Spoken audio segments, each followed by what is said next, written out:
Mind the lady beside you. Are we ready? Muko mbali leo. Chamutai. So far. We are drifting apart. Yeah. That far is better than and these are our people.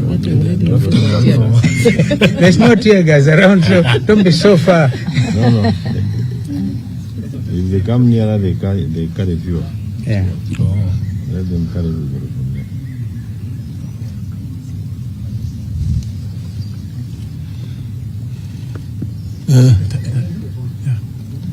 They are ready. Okay.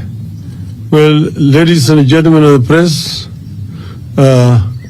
this is the leadership of Azimio la Umoja One Kenya Coalition Party, together with the delegates to the proposed bipartisan discussions that are scheduled to be beginning shortly. So we have a statement which is going to be read by Honorable Stephen Kalonzo Musyoka on our behalf. Thank you. Thank you.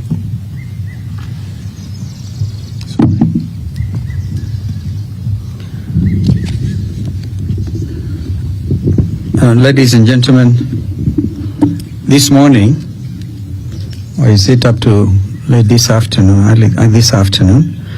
the leadership of the Azimio la Umoja One Kenya Coalition Party, including those from the Houses of Parliament, met with our delegates to the envisaged national dialogue to review developments on the envisaged talks.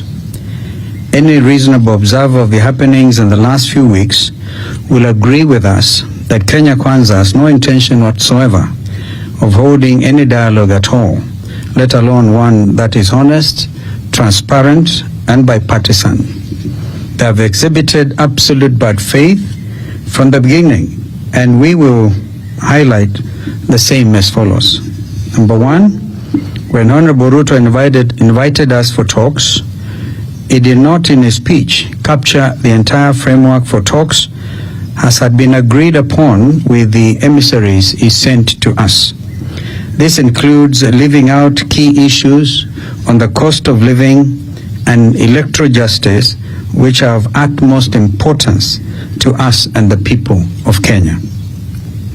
Number two, the delay in naming his team is another sign of a lack of seriousness that has been made worse by the inclusion of members of the Azimio coalition in his team, when the whole country knows that respect for multi-party democracy is one of the key issues we have put on the table.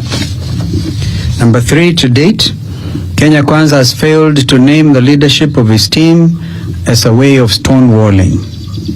Number four, last evening, we learned of a motion drafted by Kenya Kwanza leadership, allegedly aimed at setting up a joint select committee in Parliament.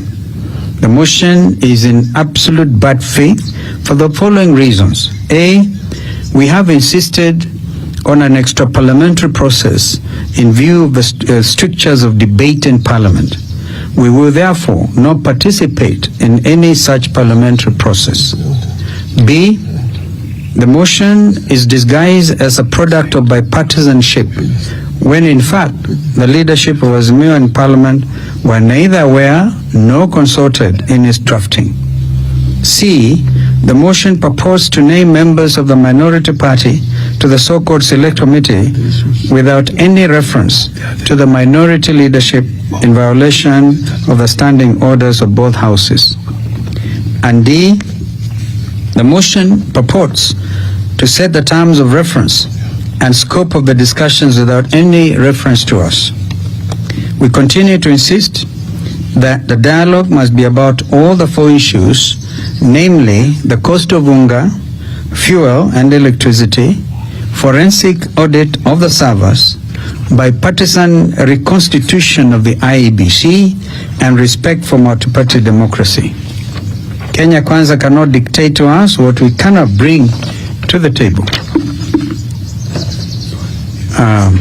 So given the foregoing, we as the leadership of a coalition have resolved as follows. Number one, we remain committed to an extra-parliamentary dialogue that is honest, transparent, meaningful, and bipartisan in conception and execution. Our members of parliament in both houses shall not be party to any other process, and particularly not the one proposed in the motion by Kenya Kwanza. Number two, we have instructed the chairperson of our team, Senior Counsel Otiendo Molo, to formally invite the Kenya Kwanza team for a meeting to set the ground rules for the talks.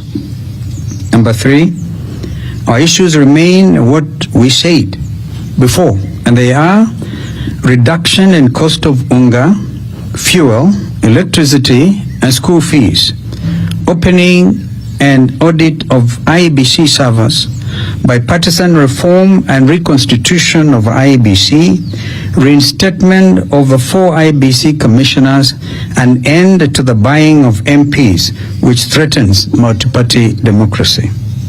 Number 4, we reiterate the call that the regime must immediately take up the hospital bills of all Kenyans who sustained injuries as a result of police brutality during the recent protests and demonstrations, and pay reparations for those who lost their property and their lives.